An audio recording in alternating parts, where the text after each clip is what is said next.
దేశవ్యాప్తంగా సంచలనం సృష్టించిన త్విషా శర్మ కేసులో కీలక పరిణామం చోటు చేసుకుంది. త్విషా సూసైడ్ తర్వాత పరారీలో ఉన్న భర్త సమర్థ్ సింగ్ కోర్టులో సరెండర్ అయ్యేందుకు రెడీ అయ్యాడు. మధ్యప్రదేశ్ హైకోర్టులో దాఖలు చేసిన ముందస్తు బెయిల్ పిటిషన్ను కూడా వెనక్కు తీసుకునేందుకు సిద్ధమయ్యాడు.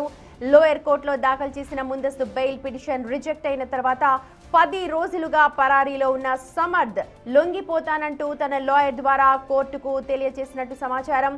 అటు కోర్టులో త్విషా శర్మ కుటుంబ సభ్యులపై సమర్థ్ సింగ్ మద్దతుదారులు దాడి చేసినట్టు తెలుస్తోంది. దీనిపై మరింత సమాచారాన్ని ఒకసారి చూద్దాం.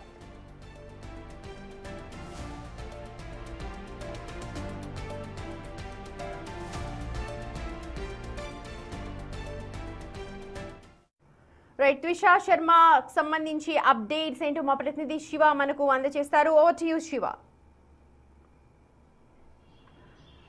రైట్ సుమతి, మీరు చెప్పినట్లుగా దేశవ్యాప్తంగా సంచలనం సృష్టించిన మిస్ పూణే మాజీ మిస్ పూణే త్విషా శర్మ మృతికి సంబంధించి కొన్ని అనుమానాలు వ్యక్తమవుతున్నాయి. అంటే ఇది ముందు దీన్ని ఒక అనుమానాస్పద మృతిగా కేసుగా నమోదు చేశారు. ఇక ఆ రోజు త్విషా శర్మ మృతి చెందిన వెంటనే లోయర్ కోర్టులో భర్త సమర్థ్ సింగ్ బెయిల్ పిటిషన్ దాఖలు చేశారు. ముందస్తు బెయిల్ పిటిషన్. ఆ బెయిల్ తిరస్కరించిన నేపథ్యంలో మే 12వ తేదీ నుంచి ఈ రోజు వరకు కూడా పరారీలో ఉన్నారు. ఈ రోజు మధ్యప్రదేశ్ హైకోర్టు ఇచ్చిన ఆదేశాల మేరకు లొంగిపోవాల్సిన పరిస్థితి ఏర్పడింది. అంటే ఇటు మధ్యప్రదేశ్ హైకోర్టులో కూడా ముందస్తు bail petition, anticipatory bail petition దాఖలు చేశారు. దాఖలు చేసినప్పటికీ కూడా దాన్ని మళ్ళీ మేము ఉపసంహరించుకుంటున్నట్లు కూడా తెలియజేసి ఈ రోజు కొద్దిసేపటి క్రితమే జబల్పూర్లోని కోర్టులో లొంగిపోయారు. జబల్పూర్ కోర్టు ఆవరణలో మీడియా అలాగే త్విషా శర్మ ఫ్యామిలీ కుటుంబానికి సంబంధించిన లాయర్ మీద వారు ప్రశ్నించిన నేపథ్యంలో సమర్థ్ సింగ్, త్విషా శర్మ భర్త సమర్థ్ సింగ్ మద్దతుదారులు దాడి చేసినట్లుగా కూడా తెలుస్తోంది. అయితే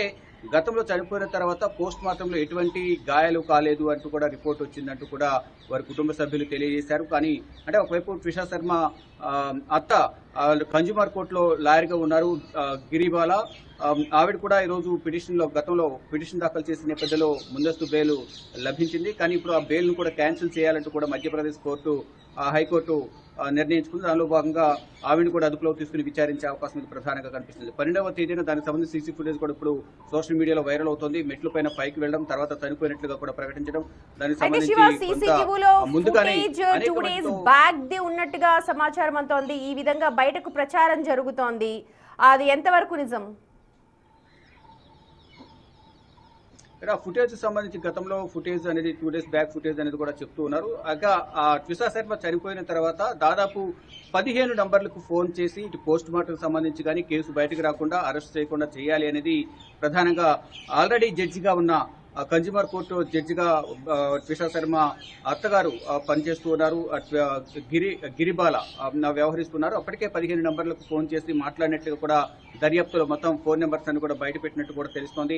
ఎవరెవరితో ఏం మాట్లాడారు అనేది కూడా ఇప్పుడు ఇన్వెస్టిగేషన్ లో తెలిసే అవకాశం కనిపిస్తుంది. కానీ దానికన్నా ముందు భర్తను అదుపులో తీసుకోవాలి. ఎందుకు త్విషా శర్మ మృతి చెందింది? ఆత్మహత్య చేసుకుందా లేదా దాడి చేసి హత్య చేసి ఆత్మహత్యగా చిత్రీకరించారా అనే దాని కోణంలో కూడా ప్రజెంట్ ఇప్పుడు ఇంకా వివరాలు తెలియాల్సింది. కానీ ఫైనల్ గా ఇప్పుడు ఇటు రీపోస్ట్ మార్టానికి సంబంధించి కూడా ఆదేశించిన నేపథ్యంలో ఇటు ఎయిమ్స్ నుంచి, ఢిల్లీలోని ఎయిమ్స్ నుంచి వైద్యులు మధ్యప్రదేశ్కి వెళ్లారు. మధ్యప్రదేశ్కి వెళ్లి మరొకసారి త్విషా శర్మ మృతదేహానికి రీపోస్ట్ మార్టం నిర్వహించనున్నారు. ఇక గత 2 రోజుల నుంచి కూడా మొత్తం 8 రోజుల పాటు మృతదేహాన్ని పాడు కాకుండా ఫ్రీజర్ లో ఉంచాలనేది కూడా కోర్టు ఆదేశాలు జారీ చేసింది. దానిలో భాగంగా ఇప్పుడు రీపోస్ట్ మార్టం నిర్వహించిన తర్వాత ఎందుకు మృతి చెందారా, హత్య చేశారా, అసలు ఏం జరిగింది, ఈ అనుమానాస్పద మృతి పైన వివరాలు తెలుసుకోవాలంటూ కూడా హైకోర్టు ఆదేశాలు జారీ చేసిన నేపథ్యంలో ఇటు మధ్యప్రదేశ్ కు ఎయిమ్స్ వైద్యులు కూడా వెళ్లారు. ఇటు మరోవైపు భర్త సమర్థ్ సింగ్ కూడా లొంగిపోయిన నేపథ్యంలో అతన్ని కస్టడీకి ఇచ్చిన తర్వాత అసలు విషయాలు రాబట్టే అవకాశం కనిపిస్తోంది. Sumathi. Right Shiva, thank you.